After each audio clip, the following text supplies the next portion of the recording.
Praise the lord. క్రైస్తవులమైన మనము ఏ విధముగా యథార్థత కలిగి ఉండాలో ఈ సమయంలో పరిశీలన చేద్దాం. 1.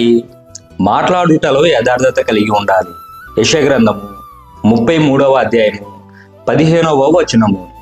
2. ప్రవర్తనలో యథార్థత కలిగి ఉండాలి. 15వ కీర్తన 2వ వచనము. 3. ప్రేమలో యథార్థత కలిగి ఉండాలి.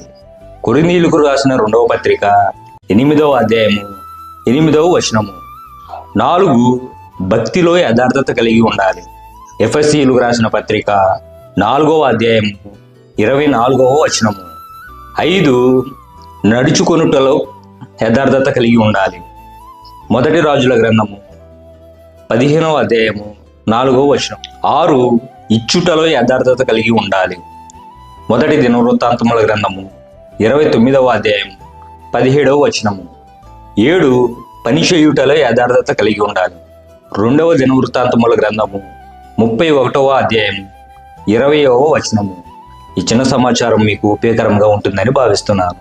ఆమేన్.